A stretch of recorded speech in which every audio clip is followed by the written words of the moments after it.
mas pronto. Então, muito obrigada a todos por estarem aqui para ouvirmos a Cristine nesta última lição.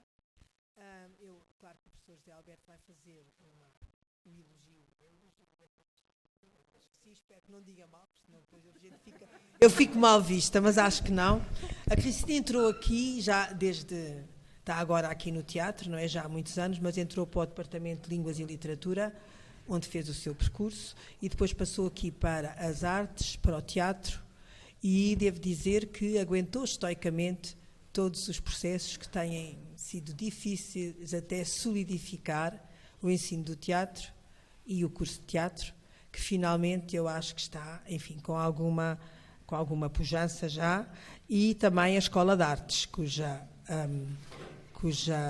o estabelecimento da nova escola, a divisão em vários departamentos, etc., muito se deve também a ela e à sua dedicação, sempre disponível e sempre com muita vontade de fazer as coisas avançar, sempre com aquele seu ar um bocadinho aéreo, mas às vezes eu acho que é mais o ar do que outra coisa, porque as coisas avançam.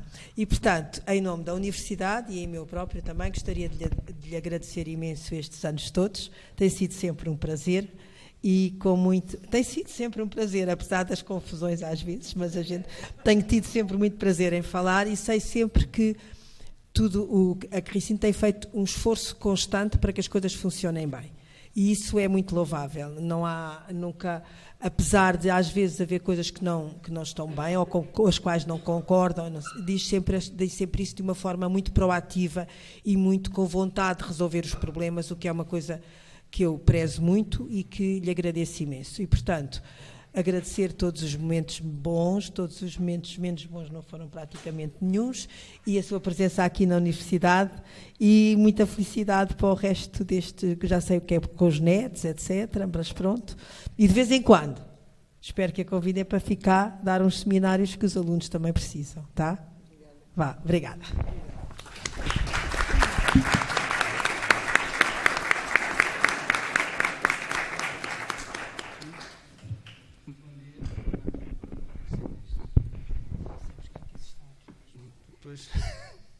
Então, muito bom dia a todos. Estamos aqui hoje para celebrar o trabalho e enfim, todo o envolvimento da Cristine Zurbach na Universidade de Évora.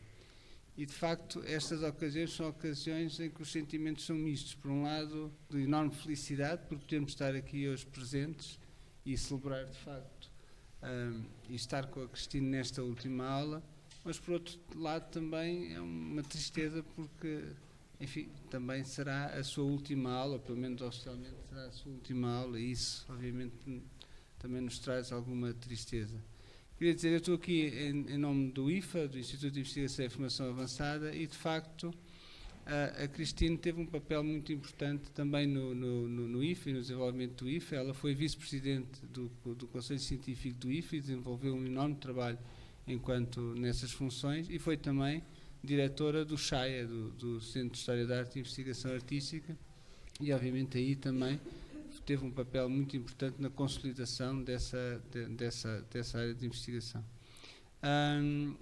Em tempos, a Cristine desafiou-me para prepararmos um projeto sobre marionetas que ainda não conseguimos montar esse projeto, mas eu tenho a certeza que agora, com maior disponibilidade, iremos conseguir montar esse projeto, e obviamente esta é apenas uma fase e esperamos poder contar sempre com a Cristine na Universidade de Évora. Muito obrigado.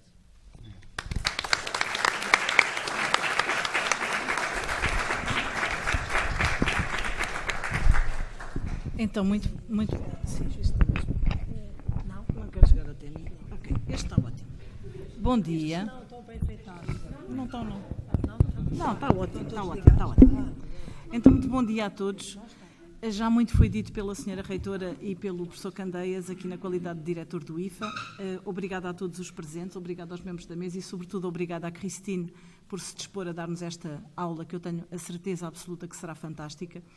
E eu gostaria simplesmente, sem me alongar, de assinalar o contributo notável da Cristine na Escola de Artes, pelo menos desde que eu conheço mais aprofundadamente o funcionamento desta unidade orgânica, na minha qualidade de diretora da escola.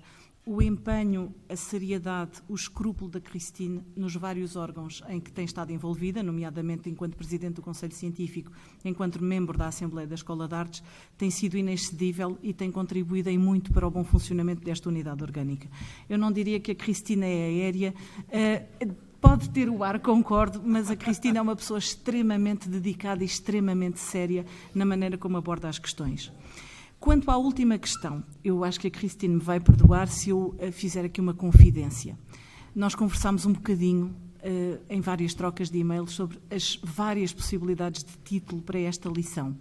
E a dada altura a Cristine apareceu com um título muito revolucionário, muito interessante do ponto de vista formal, mas que incluía a expressão ponto final. E eu disse-lhe ao Cristine, não, esqueça, essa não pode ser. Eu não quero aqui nenhum ponto final, ou seja, vai-se iniciar uma nova etapa, naturalmente que os netos vão ter uma proeminência maior e a família nesta nova etapa, mas de facto nós esperamos que a Cristine continue presente entre nós.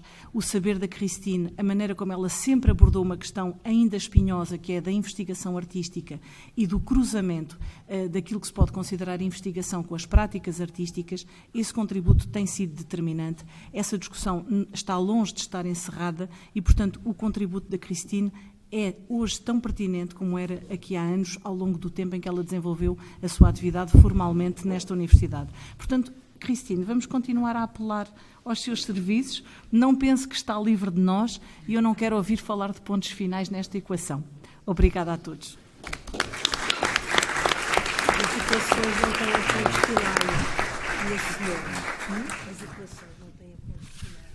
Muito bom dia a todos. Eu também vou ser muito rápido para dar a palavra ao professor José Alberto e fazer a apresentação do percurso científico da Cristine. Estou aqui em nome do Centro de História da Arte e Investigação Artística, do qual a Cristine foi diretora durante 2 mandatos, foi também durante muitos anos coordenadora do grupo de investigação na área de teatro e, apesar de todos os elogios que se possam fazer, eu de facto quero aproveitar para destacar o papel que a Cristine teve com o seu rigor, com o rigor do seu trabalho, mas também a sua abertura a partir de um ponto de vista do teatro, do seu trabalho completamente inovador e que ainda hoje é fundamental a nível do teatro das marionetas, mas como foi capaz desse olhar especializado, ter um olhar aberto para as outras áreas de investigação, a importância que a Cristine teve na consolidação da investigação em artes, nomeadamente no Centro de História da Arte e Investigação Artística, não só do teatro, mas de todas essas áreas das artes, nomeadamente nesta relação entre a prática e a teoria. Portanto, quero sublinhar esse papel fundamental. Permita uma palavra também pessoal, não só do respeito e da admiração imensa que eu tenho pela Cristine como pessoa e também do ponto de vista científico, do gostar de colaborar, tenho colaborado com ela em algumas coisas, não só a nível administrativo e burocrático, mas também a nível científico, o diálogo que nós temos sempre tido sobre as questões das artes, da investigação artística, do património, nomeadamente eu mais do ponto de vista das artes visuais e da arquitetura, a Cristine mais do ponto de vista do teatro, mas temos conseguido construir essas pontes e eu de certa maneira, estou numa situação mais privilegiada, porque a Cristine vai continuar como investigadora, integrada do SAI, vai continuar a desenvolver o seu trabalho e a sua investigação, e ainda bem, porque ela é muito importante, e acho que a Cristine tem muito para dar, e tem muito, efetivamente, de continuar o seu trabalho e de continuar a construir estes pontos entre as várias áreas das artes. Muito obrigado, Cristine, e espero que isto seja o princípio de uma outra fase mais dedicada à investigação. Muito obrigado.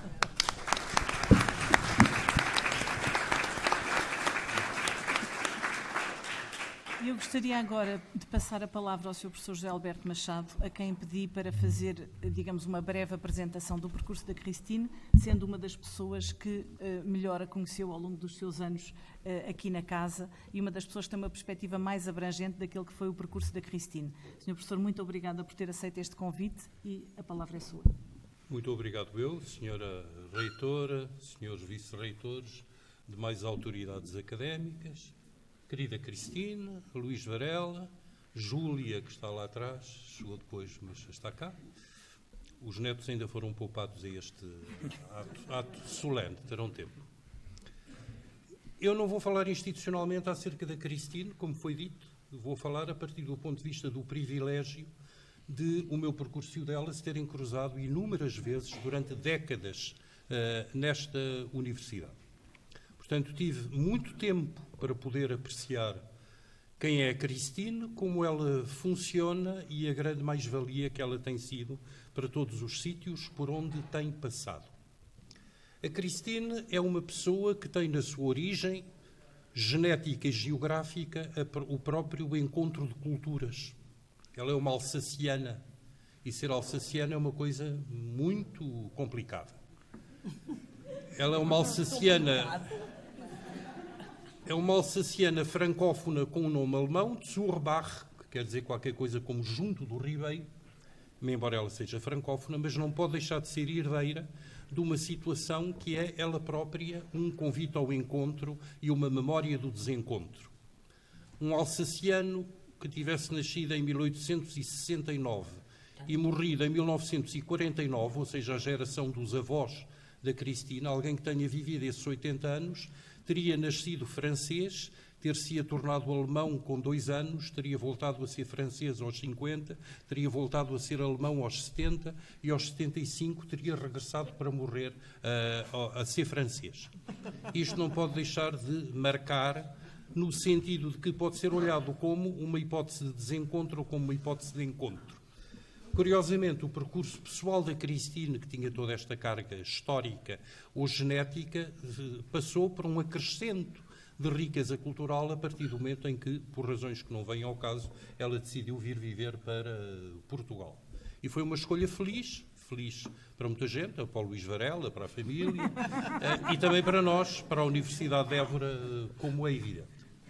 Christine começou a fazer os seus estudos em Estrasburgo, licenciou-se em Estrasburgo, em Letras, já fez o mestrado na Faculdade de Letras de Lisboa, onde eu também estudei, e que foi uma fase que marcou também, de alguma maneira, o que seria o seu futuro percurso académico, e veio depois fazer o doutoramento já a Évora.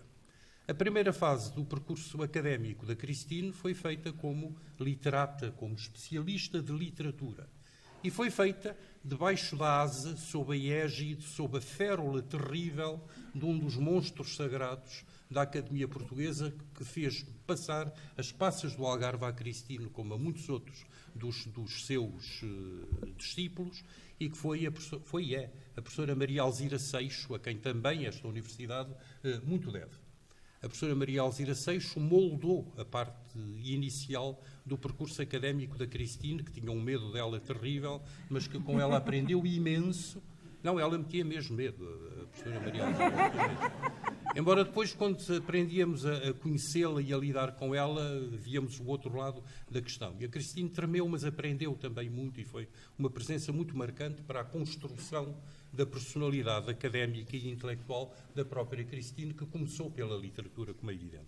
Mas sempre com uma preocupação grande quanto ao teatro, como é evidente, a sua tese de doutoramento espelha isso claramente, e sempre o seu son cœur balancé entre as questões do teatro propriamente, questões teóricas e questões práticas, a questão fundamental da tradução, que foi uma das grandes paixões intelectuais da Christine, porque depois, quando esprememos um pouco em termos científicos, encontramos 3 vertentes científicas no seu percurso. A da literatura enquanto tal, a do teatro com toda a sua problemática e a da tradução.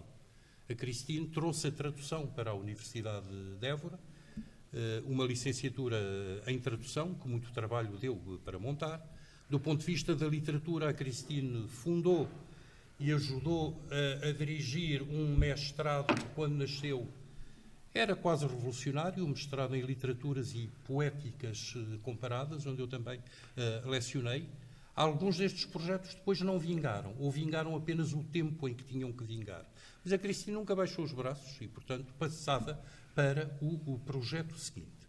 O seu departamento inicial de Linguística e Literaturas, que eu lamento imenso não ver hoje aqui presente, deve-lhe muito, nessa fase inicial também de construção, e a determinada altura da sua vida ela decidiu mudar de agulha e embarcar numa outra aventura grande aqui na Universidade de Évora, em que eu participei também, e algumas outras pessoas que aqui estão, que foi montar aquilo que começou por chamar-se os ensinos artísticos. Uma realidade embrionária que, depois de muito trabalho e de algum sofrimento, acabou por dar origem à Escola de Artes que hoje tanto gostamos aqui de ver.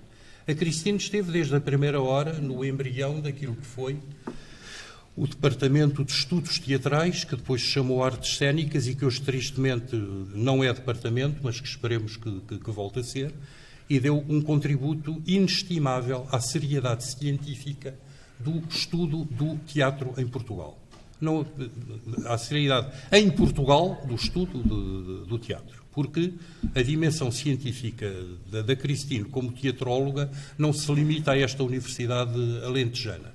Ela é, de facto, uma das maiores sumidades nacionais neste domínio. Não há muitas, mas ela é seguramente uma delas. Nesse aspecto também, discretamente, a Cristine foi fazendo o seu caminho e é uma grande alegria ter-se conseguido que ela chegue ao fim catedrática, foi por pouco, não foi há muito tempo, como tinha todo o mérito para ser e como se confirmou. A Cristine é a segunda catedrática desta Escola de Artes. Lamentamos muito que a primeira já não esteja entre nós. Foi também de uma enorme mais-valia para esta casa, a Clara Meneres, e é uma das raras catedráticas ainda na Universidade de Évora. É um déficit que espero que a Universidade proporcione ocasiões para corrigir o facto de termos ainda um número escasso de catedráticos. Aliás, temos um número escasso de catedráticos em geral. E dentro desse número escasso, as mulheres também não abundam. Está aqui uma na nossa frente, que aproveito também para saudar. Aqui tens uma apresentação. Exatamente, que bom. Quer dizer que isto não é tão mau como eu estava a dizer. Está a crescer, está a melhorar. Discretamente, sem se dar muito por ela, lá vão andando.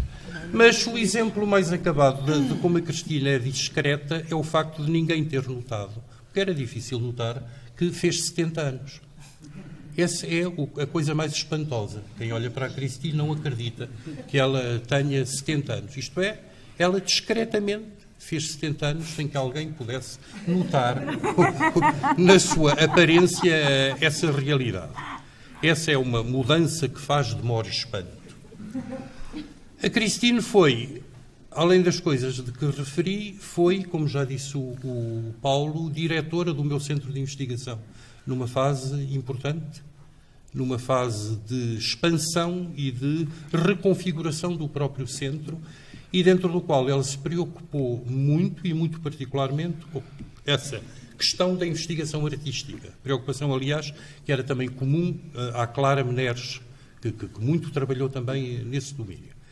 É uma questão teórica e prática da maior relevância, pela qual passa a definição das próprias artes e do seu lugar no sistema dos saberes, os encontros da arte com a tecnologia, com a ciência, com as humanidades, com as letras, digamos assim, é um campo e um domínio onde a Cristine se tem afirmado e que continua a trabalhar de uma forma extremamente profícua. Os seus anos de direção do Centro de História da Arte foram anos complicados, mas anos fecundos nessa abertura e nessa expansão de domínio do saber.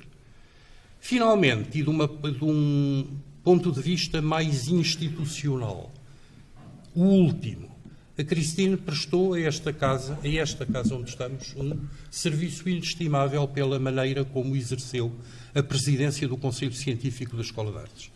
A Escola de Artes é uma escola que tinha características e problemas específicos, tinha e tem, e ao nível do Conselho Científico não foi de certeza nada fácil atravessar a miríade de problemas concretos que a Cristine soube atravessar com a sua experiência de quem vinha de outra escola, sendo já de origem uma académica, numa escola onde a maior parte dos professores não começou por ser académicos, são artistas, e muitos artistas têm uma certa dificuldade em lidar com as agruras da questão académica, com coisas inacreditáveis, como ter que publicar programas e fazer sumários, coisas que não passam pela cabeça de muitos artistas no princípio, e depois tem que se perceber que tem que haver um encontro entre a criatividade e as necessárias burocracias que uma carreira académica proporciona. Esse encontro ou desencontro deu muito trabalho à Cristine. Valeu-lhe a ela e a mim dúzias de telefonemas para resolver questões e problemas que ela sempre, com a sua tenacidade habitual, conseguiu ir resolvendo. com o seu bom senso, com a sua capacidade de ouvir os outros, de não se incomodar demasiado com aquilo que os outros dizem, às vezes num tom menos agradável, voltando sempre à carga. A Cristina, numa reunião, volta sempre à carga e pergunta mais uma vez, e se for preciso, e se não está esclarecido, pergunta uma terceira vez, e depois, com o mesmo ar cândido e seráfico, pergunta uma quarta vez, até que a coisa fique esclarecida, como é evidente. E este rigor, que não sei se é germânico, se é gaulês, este escrúpulo de que há pouco alguém falava, a Cristina é uma pessoa escrupulosa, não num sentido pejorativo, mas no sentido que encontramos no teatro clássico francês do século XVII.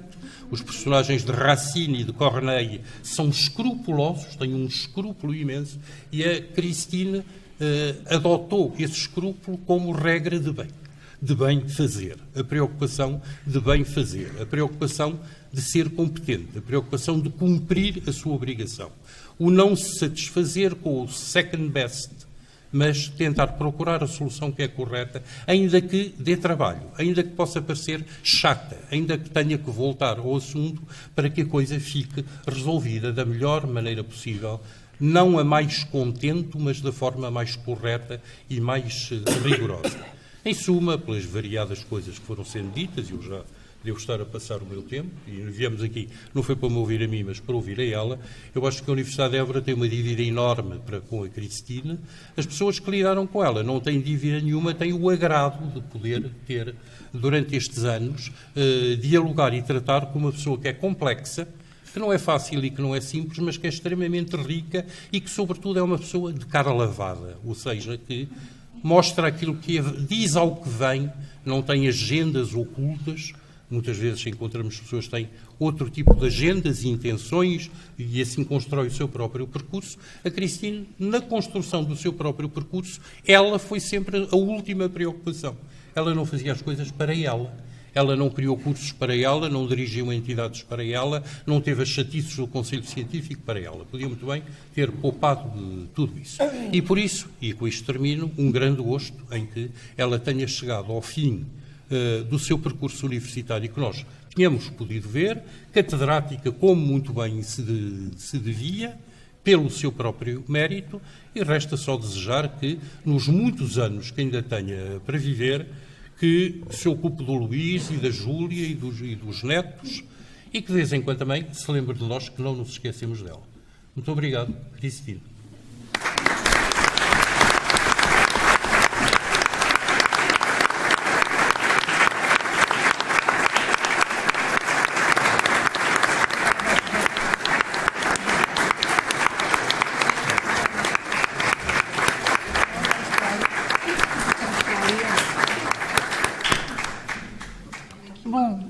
Muito obrigada, Sr. Professor, por estas maravilhosas palavras.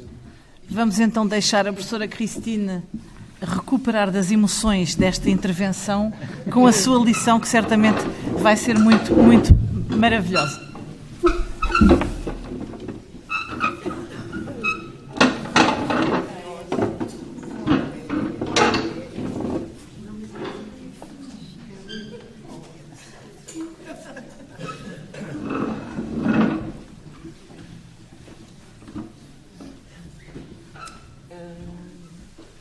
Primeiro vou perguntar ao Mike, se eu ficar aqui utilizando este microfone, mesmo estando de pé, tudo bem, não é? Portanto, tenho que o ligar. Ele está ligado? Há bocado não estava nada. Esse, se calhar, é mais chato. Posso trazer aqui?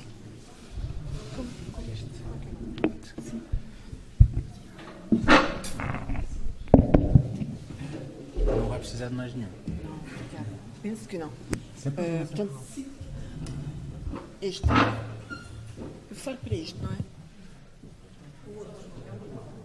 Mas este tem a luz acesa. Mas este também está verde. Ah, sim. Assim, não é? O mais. Isso é o que me acontecia geralmente mais perto. Isto é o que me acontecia geralmente nas famosas aulas com meios audiovisuais que eram indispensáveis para eu poder lecionar as matérias que eu tinha que dar. Ou era o computador que não funcionava, ou era o projetor que não, ou era a cassete que não. E eu sei que os alunos vinham sempre muito gentilmente acudir a esta espécie de catástrofe que era tecnologicamente falando, pelo menos eu. Bom, portanto, isto era estranho, porque ia para as aulas convencida que ia tudo correr bem e depois havia alguma coisa, isso é magia, não é? Ou bruxedo, não sei. Bom, mas em fim de carreira, perdoa-se aos professores que não são tão habilitados no que diz respeito às tecnologias. Pronto, antes de fazer a lição, tenho que dizer-vos que tive duas preocupações que tinham a ver com a mesa antes de fazer o texto da lição, etc., que era com a mesa e as palavras que iam ser ditas aqui. E a outra preocupação é com quem estiver presente. Com a mesa, porque eu já antecipava este retrato que ainda me sinto muito comovida e que me intimida mais do que o normal. Eu sou uma pessoa relativamente tímida, penso eu, mas quando é preciso vou à luta, mas de facto, à partida, sinto-me intimidada. E realmente, a generosidade de tudo o que foi dito aqui, com dois adjetivos que eu gostei imenso de ouvir, o famoso primeiro, aérea, e o último, complexa, para me definir, creio que é, de facto, conhecer-me. E agradeço imenso terem feito esse retrato com a generosidade e a atenção que deram a quem eu sou. Porque até nem eu sei muito bem, não é? Como qualquer pessoa aqui presente não saberá dizer. Não, mas é verdade que tenho que vos agradecer muito. Receava um bocado o síndrome Jorge Sampaio, está aqui a voz um bocadinho, e tem lenço se vier a acontecer uma coisa. Mas não é sem emoção, de facto, que eu estou aqui. E gostava que a minha lição vos deixasse, pelo menos, o sinal do que pode ser considerado como uma parte de uma paixão minha. Porque que gosto de teatro, porque que gostei de teatro desde criança. Eu brincava com os caixotes que havia no sótão para fazer teatro de marionetas, escrevia o esboço de uma ópera, mas devia ter para aí 6 anos ou 7, enfim. E, bom, coisas assim, eu lembro-me dessas coisas. Mas depois, o percurso efetivo com o teatro, vou falar disso um bocadinho, não foi tão lúdico, digamos, não é? Passou a ser um campo em que investi formação, investi em ensino e investigação. E o que é o teatro também, não vou definir isso hoje aqui, porque eu penso que é cada vez mais difícil dar uma definição taxativa de algo que se situa de uma forma tão proliferante, um bocado em todo o lado. Nós falamos do teatro das operações para falar de guerra, por exemplo, não é? Portanto, é estranho isso. Pronto. Dito isto, quero mesmo agradecer mais uma vez muito o que foi dito até agora, agradecer à Escola de Artes que me estimulou e me provocou para fazer esta lição. Eu estive várias vezes a dizer, mas é mesmo preciso, mas eu não fiquei até os 70 por causa disso. Bom, mas isso de facto agora estou cá hoje e não vou fugir. Era o pior que podia acontecer aqui hoje. Vou ler o texto, porque é mais fácil para evitar alongar com digressões que, evidentemente, tendo para fazer, eu sei, o lado meio despenteado das coisas, muitas das vezes acontece-me isto, e vou realmente cingir a este texto, vou tentar lê-lo de uma forma audível, compreensível. Ele não é muito longo e, portanto, penso que não vos vou amassar com considerações inúteis, mas às vezes a inutilidade é porque não pode deixar uma marca que até me convém. Pronto. Não fazer sempre coisas úteis e que é preciso. Esta componente da minha pessoa que retrataram não dá conta de uma vontade terrível de preguiça, de deixar para lá, mas essa vontade nunca chegou a estar assim tão solidamente presente, mas espero que venha a estar agora. Isto é assim, o luxo da reforma, não é? Eu penso que é isso. Pronto. Agradeço a vossa presença e não vou citar ninguém em particular, porque sei que tenho aqui à minha frente professores, alunos, outras pessoas que vêm por amizade, provavelmente, e por me conhecerem há muito tempo. Meu percurso em Évora já é antigo, e não me importa de dizer que cheguei cá em 1975, que é um período muito impressionante, se quiserem, olhando para trás, de mudanças em Portugal. Portanto, eu cheguei no meio da confusão, não é? Portanto, isto não vinha tanto ajudar-me para me consolidar numa num modelo. Mas esta confusão em 1975 tinha tudo a ver com a vida, pura e simplesmente, e não põe maiúscula. Tem a ver com uma dinâmica que é o viver, as pessoas estavam a viver coisas novas, impressionantes, e eu pude entrar, foi um privilégio enorme, como também o privilégio de entrar na universidade, porque era francófona. Isto é uma coisa que eu não me esqueço.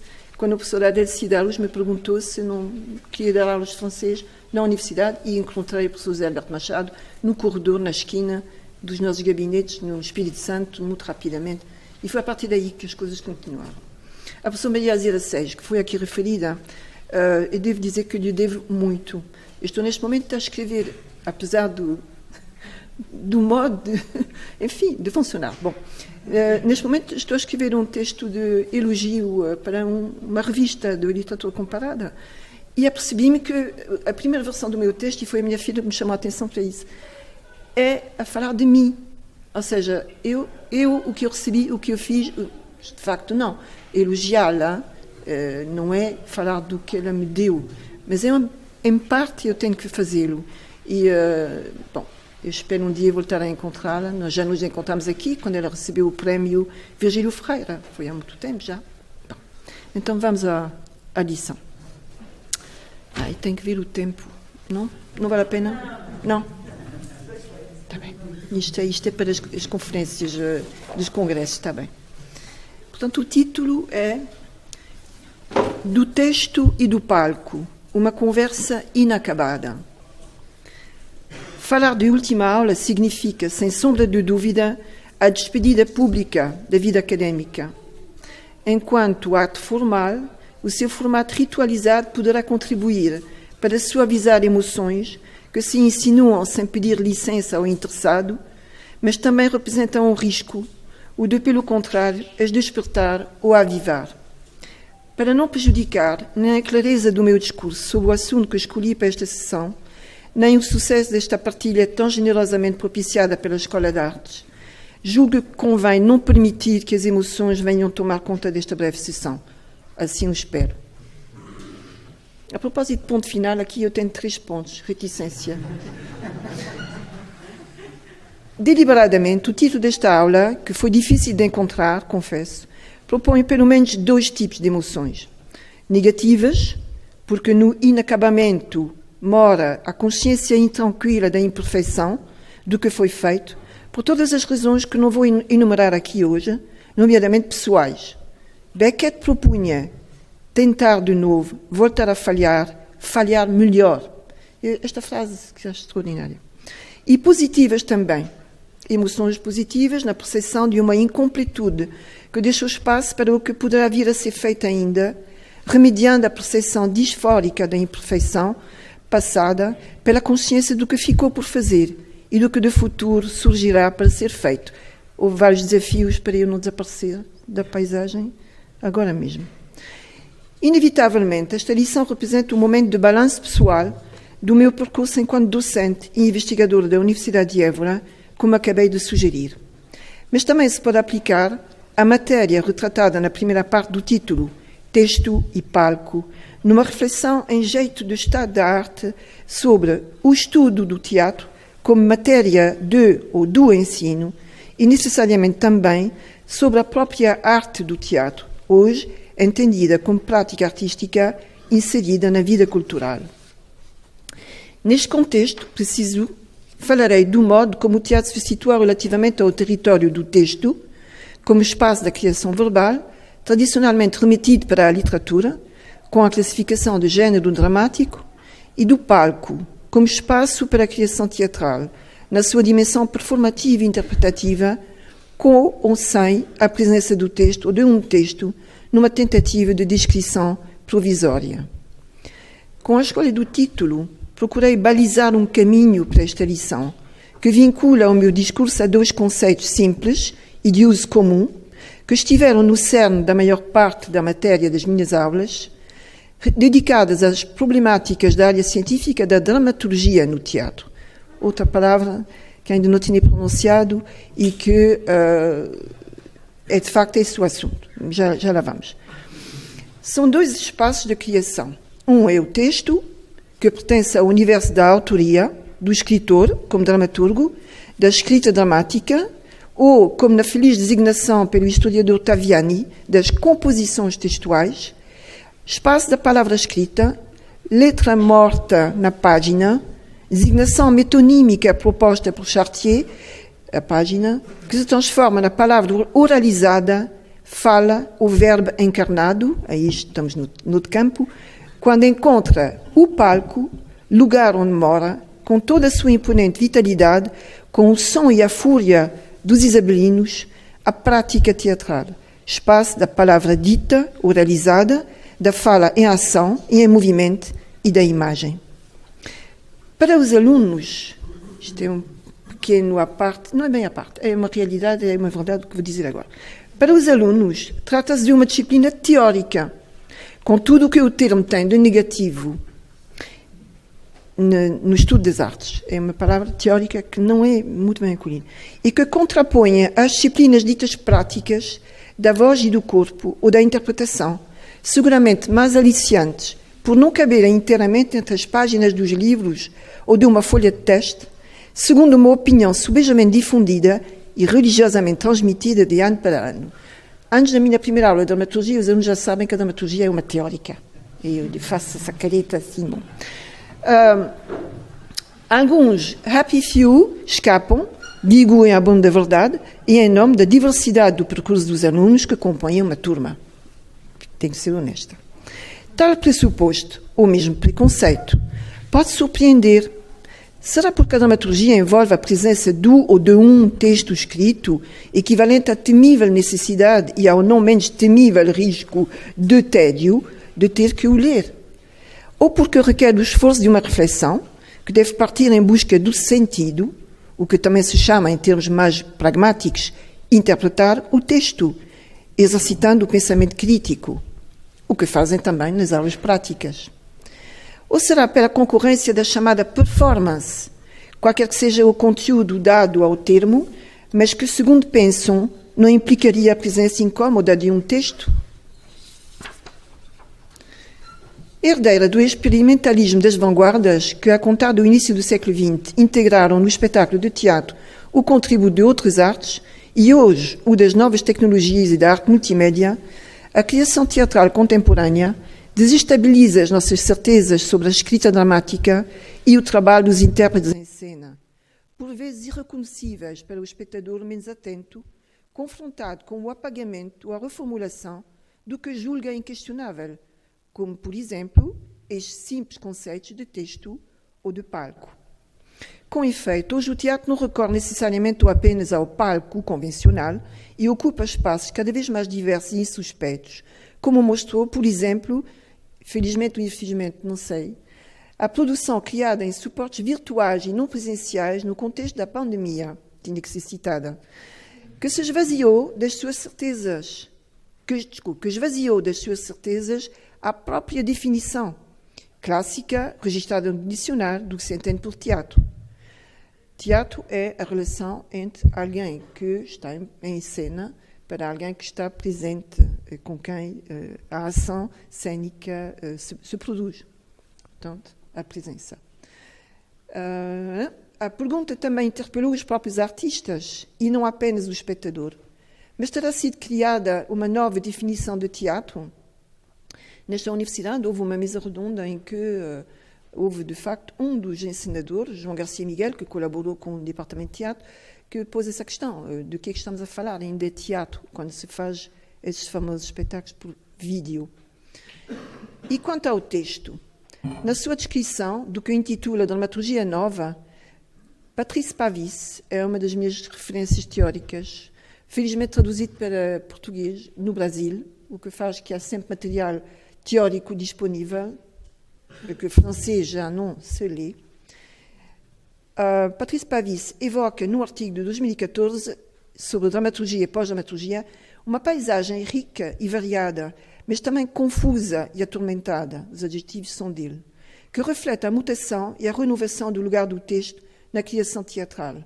Cito: assiste simultaneamente ao triunfo e à explosão da dramaturgia, não só da dramaturgia no sentido estrito da escrita dramática, mas também da análise dramatúrgica, aquela leitura e aquela preparação realizada pelo conselheiro literário ou artístico do encenador, por vezes chamado dramaturg, em alemão, ou dramaturgista, numa tradução que copia a tradução francesa, de dramaturgiste, que se opunha a dramaturge.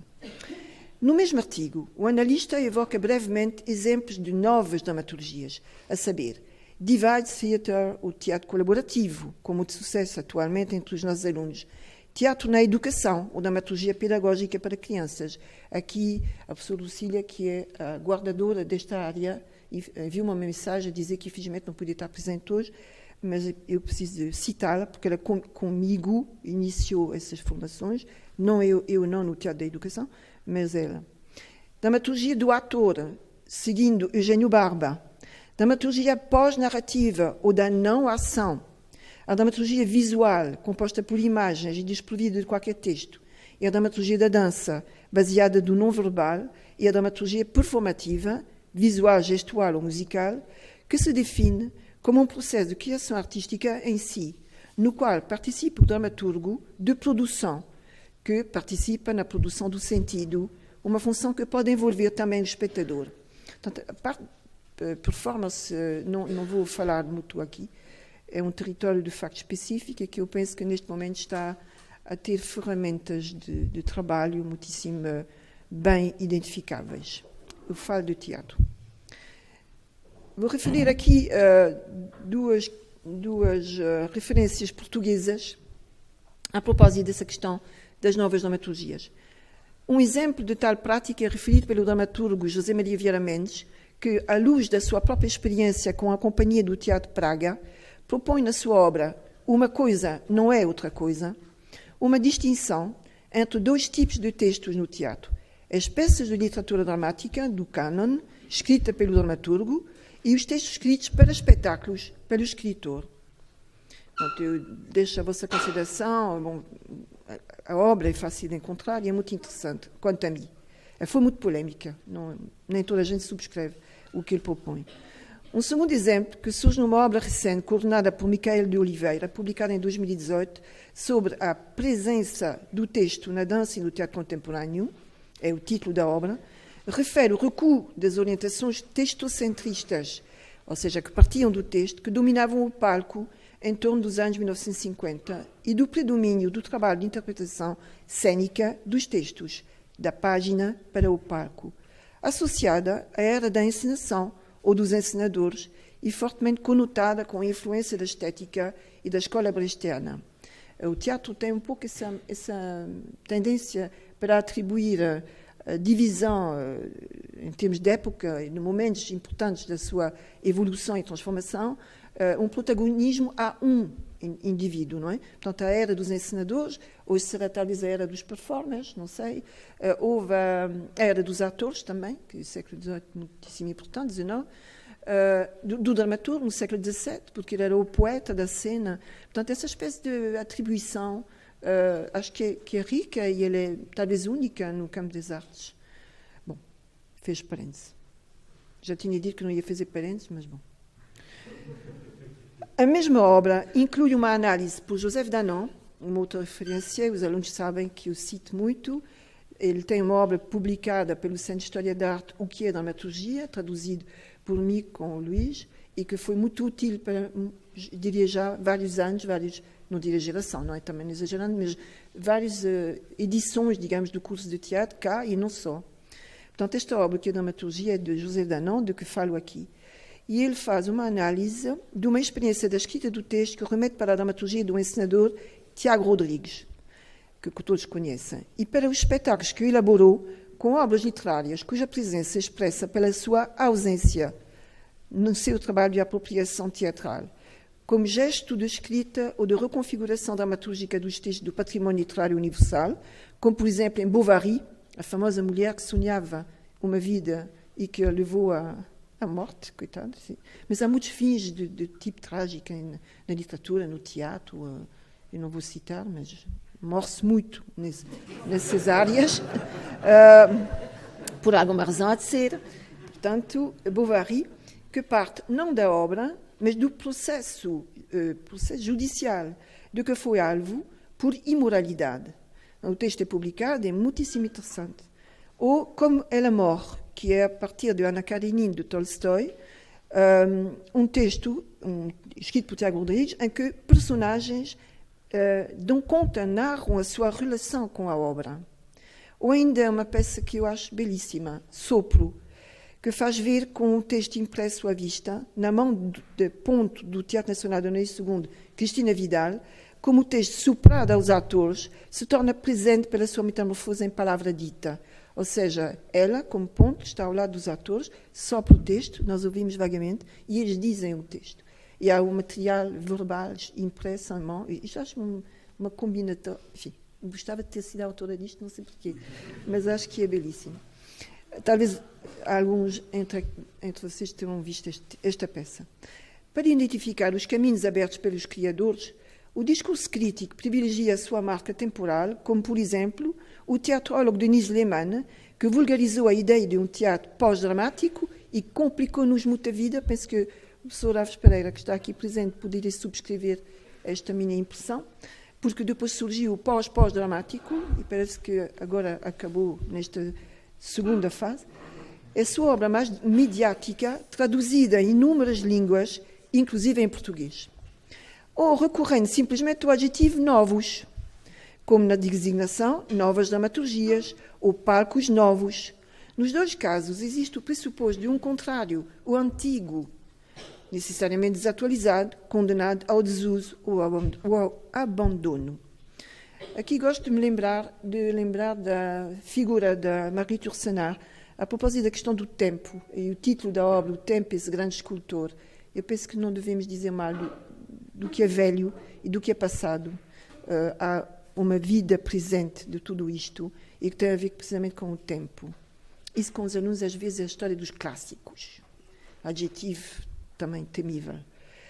São debates que na academia tiveram repercussões na concepção do ensino de teatro num curso universitário, tendencialmente caracterizado hoje por especificidades invulgares na formação académica tradicional, mas que visam garantir a capacitação do aluno para integrar o meio e a vida teatral numa profissão cujos contornos também deixaram de corresponder ao cânon e refletem fenómenos novos de sobreposição ou convergência de funções, como no caso da figura do ator-encenador do mestrado em teatro de Évora, que responde precisamente a esta, e acho belíssimamente, a esta ideia de que no contexto profissional é evidente que não se pode formar um ator, ele terá que ter facetas diversas de o que se faz no teatro. Território instável, em permanente reformulação, o teatro é uma arte difícil de ensinar, que requer do docente uma capacidade de autoquestionamento, em francês é mise en question, eu espero traduzir bem, e de atualização dos saberes, inclusive daqueles assinados pelos pais fundadores. Pronto, apeteceu-me citar desta forma os autores que recorrentemente voltamos a ler e a dar a ler aos alunos e que são cada vez mais velhos, não é? No fundo, mais fundadores também. Os pais fundadores da nova era científica de estudo, nascida em algumas universidades europeias em meados do século XX, e aqui deve referir o professor Jorge Araújo, que teve em boa hora a ideia de criar os ensinos artísticos aqui.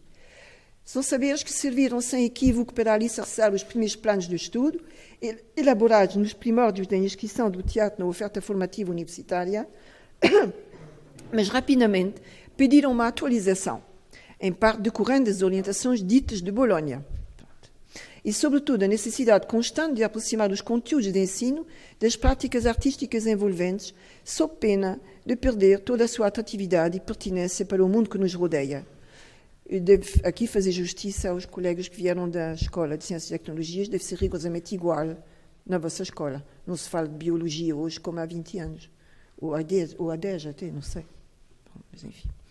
No meu caso, acompanhei a criação do curso de teatro, inicialmente estudos teatrais, com todas as dificuldades e dúvidas que representava este desafio, incongruente para alguns aos olhos da tradição universitária.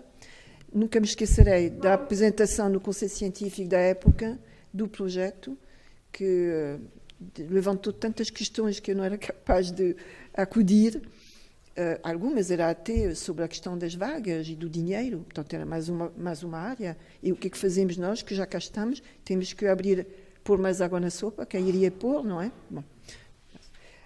Portanto, incongruente para alguns aos olhos da tradição universitária, a abertura do ensino artístico na Universidade de Évora também era simultaneamente um sintoma do que podia e estava a mudar no papel da universidade no campo das artes, enquanto lugar do conhecimento. E passei a ser docente do curso, a partir de 96-97, vinda de um departamento de letras que me permitia incluir nos programas de literatura os autores e as obras de teatro que compunham a paisagem literária histórica, no meu caso, no contexto francófono.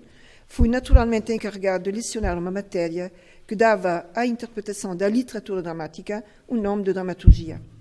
Em a bom da verdade, devo recordar aqui uma parte da minha história pessoal que me leva ao período em que, antes de integrar o corpo docente da Universidade de Évora, fiz parte da equipe artística da Companhia de Teatro do Centro Cultural de Évora, volta aos anos 70, não é? A tal história do meu desembarque aqui, em 75. Dizer a data é terrível. Mas é. Hoje, sem greve, e pude, na prática, junto do ensinador e dos atores, ter acesso ao papel de dramaturgista, designação roubada a Brecht, o tal interveniente que não é dramaturgo, em princípio, não escreve o texto, mas que trabalha os textos selecionados para um repertório proposto a um público de teatro com vista à sua encenação. Do seu trabalho, da sua leitura ou interpretação, deve resultar um contributo para o sentido, outra vez a palavra, das obras postas em cena.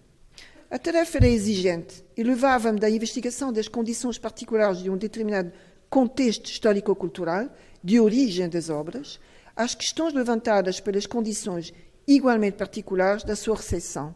Shakespeare, hoje. Os gregos, hoje, etc. Tudo isto. E os contemporâneos, hoje também. Que há também toda essa dimensão aqui. Uma vez, e da sua recepção, uma vez admitida a sua relevância no tempo presente, há peças que morrem, há dramaturgos que perdem validade, como nunca comemos, não é? Mas é verdade que eu percebi isso ao longo do meu trabalho, desde o tempo do teatro, como agora até o fim das minhas aulas. Há autores que já não funcionam, ou até tornam-se ridículos, podem fazer rir. A tragédia, cito isso muitas vezes aos meus alunos, a tragédia da menina Júlia, que infelizmente fugiu para um quarto com um motorista criado no intervalo do baile, e aconteceu o que não devia acontecer, e que se suicida no fim. Há qualquer coisa que não funciona, mas vocês têm que ler a peça para me dizer depois, se quiserem, se realmente acham que a peça pode ser ainda hoje ensinada com eficácia. Não sei. Da dramaturgia no trabalho profissional, retive sobretudo uma prudência saudável na formulação do dito sentido das obras, em que não vale tudo. E é nesse ponto que o ensino da dramaturgia se torna cada vez mais complexo. Afastado do cânon da escrita literária tradicional, o texto de teatro requer do seu intérprete novos saberes, literários e não só, e novas competências práticas e artísticas para a sua interpretação. Falei de emoções. A minha verdadeira última aula teve lugar no dia 22 de outubro, com os alunos do primeiro ano da licenciatura em teatro, a quem dei a primeira aula da unidade curricular de dramaturgia. A pandemia, portanto, 22 de outubro, a primeira aula. A pandemia alterou o ritmo escolar e atrasou o início das aulas do primeiro ano. E também foi a última aula que havia de lecionar, primeira e última, única no tempo. Mas, sem abusar da indisciplina das palavras, do seu caráter talvez aéreo, sempre prontas para nos atraiçoar, terá sido única. Que marca que terei deixado? Não sei. Fiz o que era expectável, dar matéria o mais possível e da melhor maneira. Para tal, era preciso equilibrar o curto tempo da aula entre a passagem dos conhecimentos, a dimensão cognitiva, os saberes que retém, etc., e uma dimensão subjetiva, que passa pelo contacto presencial com os alunos. Faço questão de lembrar isso porque odiei as aulas por vídeo, coisa e tal. Para o fim de carreira foi duro, mas lá cumpri o melhor possível. Portanto, uma dimensão subjetiva que passa pelo contacto presencial com os alunos, onde se joga o despertar do interesse e da curiosidade para a singularidade dessa matéria definida como híbrida, por ser teórico-prática. Os alunos perguntam, mas onde é que está a prática? Então, não vamos fazer nada no espaço? Não, a disciplina é teórico-prática e é uma confusão. Que, enfim, deixo isso à posteridade, a quem ainda ficou, não é? E vai ficar, para ver se isso se resolve. Mas lecionada numa sala de aulas tradicional, sem palco. E parece despertar, contam, tanto a convicção do discurso do professor, a sua paixão pela dita matéria híbrida do texto e do palco, seguro da sua legítima inserção no plano de um curso em artes, quanto o seu empenho e capacidade para fazer entrar na sala de aulas o mundo, o lá fora, de que o teatro nunca deixou nem deixará de falar, pelas palavras do texto e pelo trabalho de interpretação cênica. Eu devo dizer que aqui a ensinar dramaturgia é forçosamente falar do mundo presente. Eu, raramente, numa aula, não me lembrava do que tinha ouvido no noticiário das 7, a ouvir o pequeno almoço, e a ver o que estava a dizer, como é que se podia articular qualquer coisa para que o aluno também, ele, fosse ver o que há lá fora. Nós sempre não sabemos, não é? Eles, se calhar, veem outras coisas que eu, mas há algumas que eu achava que era importante que eles soubessem, que eles deviam estar atentos. A aula que foi a primeira e a última, a aula foi mais leve, que me perdoa a instituição, mas mais minha, a caminho do inacabado, já que não lecionaria as restantes 14 aulas que completarão o semestre. Minha, no sentido em que concebo a docência na UC de Dramaturgia, não como única e exclusivamente composta por saberes enciclopédicos, que caberiam numa sebenta.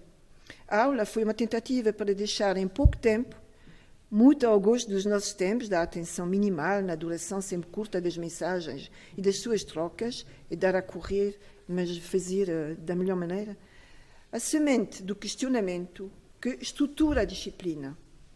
Portanto, essa ideia de... A disciplina é uma disciplina de questionamentos, de questões, não tem respostas. Sei que também é angustiante um bocadinho, talvez, para a matéria de ensino, mas por que não? E cujas implicações para o momento da criação são decisivas quanto a mim, e muitos outros, certamente. Um questionamento que deve ocupar o primeiro plano do estudo do texto na disciplina. Qual o lugar que pode ou deve ser o do texto no teatro, sublinhando que se trata de uma problemática histórica, reavivada pelas práticas performativas contemporâneas que descrevi anteriormente. Ou seja, se é no texto que reside o sentido, o texto onde fica, o sentido onde ficará, retirando o texto. Não tenho aqui grande convicção sobre a pertinência desta pergunta. Não é tão simples, mas alguma coisa acontece com o texto. Disse convicta. Resta-me falar justamente do programa da disciplina que propus ao longo dos anos, escolhendo os autores e as obras num corpus que favorecia a investigação sobre uma leitura aberta das obras, da descoberta da análise da escrita dramática, dos trágicos gregos aos dramaturgos contemporâneos. Todos pertencem ao chamado cânon, que configura um espaço de reconhecimento que, longe de paralisar as obras, quanto a mim, oferece uma possibilidade de conversa inacabada e de que os alunos podem ou devem tomar posse. Como exemplo, lemos e visionamos obras de autores do repertório universal que, em leituras tradicionais ou claramente rebeldes, tinham sido levadas para a cena por encenadores contemporâneos. Aí é que entrava a famosa parte técnica, tecnológica, do visionamento e etc. Abordamos propostas por vezes antagónicas do mesmo texto, como exemplo de um diálogo sem fim entre o texto e o palco. Com Shakespeare e Hamlet, viajamos das produções bem comportadas da BBC, para as famílias, do domingo à tarde, para uma escrita cênica diametralmente oposta, a do encenador alemão Ostermayer, por exemplo, passando para a versão multicultural de Peter Brook. Hamlet é um ator negro, por exemplo, na versão do Peter Brook, e muito conhecido, do resto, como eu sei. Comparando a dramaturgia proposta para cenas particularmente propícias a leituras divergentes, como, por exemplo, as cenas entre Hamlet e Ofélia. O teatro de Shakespeare está cheio de amor não correspondido, conflituoso, complexo, infeliz, tudo o que quiserem. Há uma peça absolutamente impressionante para mim, enfim, uma delas, que é a peça em que gêmeos, um rapaz e uma rapariga, numa certa altura, ficam envolvidos em questões propriamente de gender, não é? Questões de natureza, como se questiona hoje, a identidade sexual de quem sou, porque a rapariga disfarça de rapaz para poder passar a estar ao serviço de um duque apaixonado por uma menina, que quando vê esse rapaz, que é uma rapariga, disfarçado de rapaz, levar-lhe um bilhetinho amoroso, uma mensagem amorosa do duque, diz que não quer saber e apaixona-se por ela. E entramos aqui num remoinho de problemas, porque, entretanto, o irmão, que é igual a ela, aparece como rapaz. E a senhora que se apaixonou por ela, pensando que é um ele, vai propor casamento ao ele, que não sabe do que se trata e que suscita uma raiva tremenda do duque que tinha enviado a ela, que é um ele, como mensageiro, e que está apaixonado por ela. Portanto, ela vai ter que dizer que ela é uma rapariga. Então, isto é incrível. Eu acho Shakespeare uma coisa absolutamente incrível. Bom, há mais, não é? Mas é de certeza um dos autores que, para um público jovem e para estudar com alunos no início, é muito interessante. E Hamlet, saber se ele maltrata a Ofélia porque quer ou porque tem que fingir. Bom, é preciso fazer escolhas, é preciso tomar opções, quer na leitura do texto, quer depois na representação. Bom, vou continuar.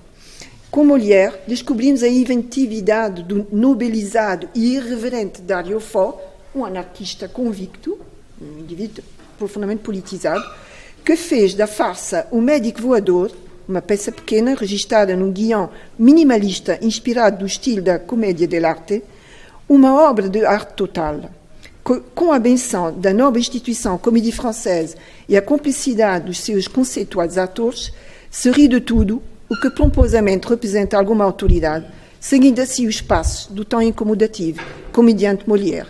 Molière, não sei como é que reage neste momento, a saber que vão festejar os seus 400 anos. É que isto não para, não é? Essa pessoa não pode só morrer. Portanto, é 400 anos. É que é uma camada de terra por cima, que eu acho que, pronto, é um perfil, não é? Com Ibsen, observamos o trabalho interpretativo das suas peças, interrogando com A Casa da Boneca ou Eda Gabler o modo como as obras retratam uma sociedade profundamente misógina e hipócrita, que os encenadores contemporâneos não hesitam em identificar com a nossa.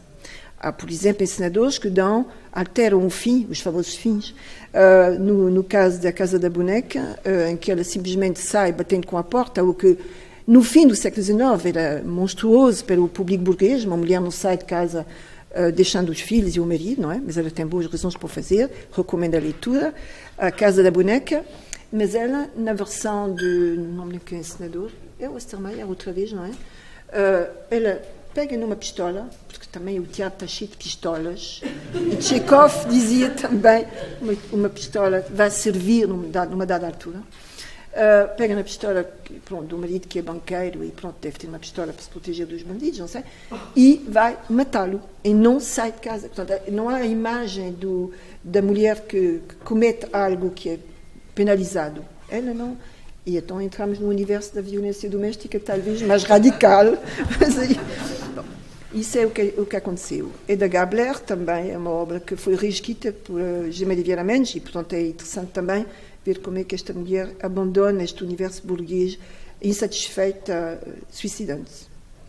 Com Chekhov, percorremos as etapas das obras criadas no Teatro de Arte de Moscou de Stanislavski nos primeiros anos do século XX e seguimos as leituras dos encenadores que sucessivamente reinterpretaram as suas obras, procurando fazer justiça à convicção do dramaturgo que chamava as suas peças comédias e considerava que Stanislavski estava enganado. Stanislavski fez disso uma coisa sinistra, de fracasso total, vivido como uma tragédia, quando na realidade pode haver fracasso sem ser necessariamente vivido nesses termos, não é? Com Beckett, justamente, podemos perceber o humor desconcertante das suas peças com o registro do trabalho dos atores de Peter Brook, apoiados na lucidez desesperada de uma leitura tragicómica da existência. E também algo que se pode ver até no YouTube, um espetáculo muitíssimo interessante. Para acabar esta conversa inacabada, se todos nós sabemos que o tema da percepção do teatro como literatura deixou de dominar quer a escrita, quer a prática do teatro, não teremos tão presente o facto que o conceito de dramaturgia foi e continua a ser o protagonista de uma revolução ainda em curso, que teve início no século XVIII, quando a questão do palco ganhou uma visibilidade ainda não reconhecida, senão por quase marginais, como os isabelinos, Shakespeare, que os rivais chamavam ironicamente Shakespeare, fazer agitar o palco, e os autores das comédias espanholas do século de ouro, futuros modelos dos irreverentes românticos, a quem importavam muito pouco as famosas regras clássicas, como escrever bem uma peça, que, na verdade, tanto contrariavam o gosto do público, principal interessado. Afinal, qual seria a função do teatro se não fosse agradar? E Molière acrescentou, utilmente. Inscrita na área da construção do sentido em relação com formas, a dramaturgia cruza e mistura o fazer teatro e o pensar o teatro. É o que anima, em sentido próprio, a cena teatral. Mas, como descreve Joseph Danon, outra vez ele, esse sopro não é tanto o da alma como o do pensamento, sempre em movimento, sempre a nascer. Portanto, a palavra anima é uma palavra também muito bonita, não é? No mesmo sentido, no belo texto que partilhei sistematicamente com os alunos, o crítico e ensaísta francês Bernard Hort apresenta a dramaturgia como um estado de espírito, aéreo, outra vez, que permite dar conta da abrangência do conceito de dramaturgia hoje. Tudo o que se passa no texto e tudo o que se passa do texto ao palco. Tal sopro não injetou, ou nunca injetará, o texto nem o marginalizou. Expulso pela porta, volta pela janela. Parece que não há nada a fazer. E a prova disso é dada pelos alunos. Verifico com um prazer redobrado que o texto não está ausente do trabalho que praticam na área da interpretação, nomeadamente com a minha colega Ana também. Nomeadamente nos projetos que escolhem livremente, em que revelam uma abertura para o trabalho prático com recurso a textos de toda a espécie, dramático ou outro, que diria exemplar no sentido literal, enquanto exemplo para terminar. Porque, afinal, é com o texto que o experimentalismo que caracteriza os seus projetos de finalistas, enfim, livros do programa oficial das UC, mais se manifesta. Partem, eventualmente, de um texto retirado da prateleira do teatro da Biblioteca dos Leões, ou de materiais textuais diversos, e encontram entre reescrita, adaptação, montagem, colagem, fragmentos, escrita original ou criativa, etc. Deve haver mais palavras que se podem acrescentar.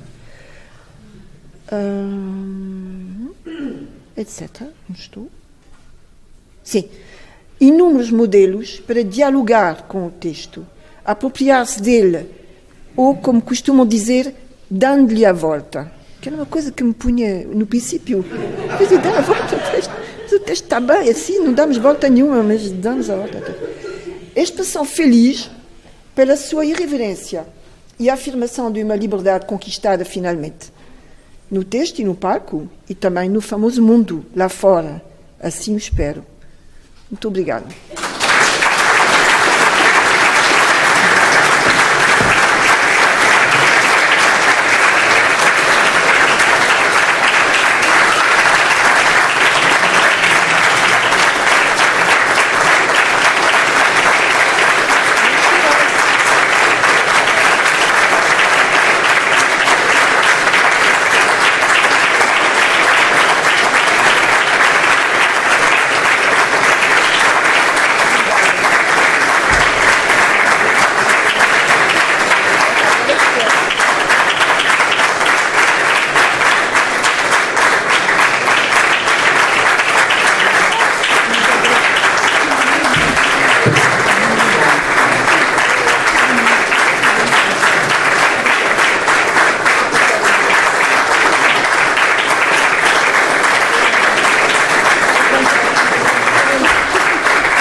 Agora é que estou emocionada. Isto foi uma prenda com o contributo dos serviços administrativos e que eu agradeço à doutora Cláudia Zacarias. O teu primeiro contrato da Universidade de Évora, o original.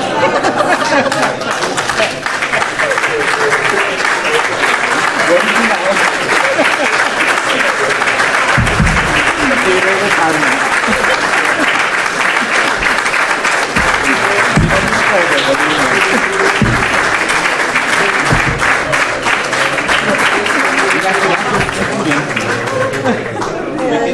Leitora. Eu, Florencio, isto é o contrário como leitora.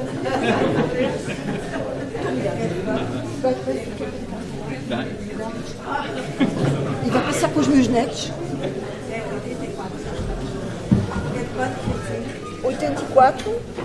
84 como leitora. Como leitora. Porque eu...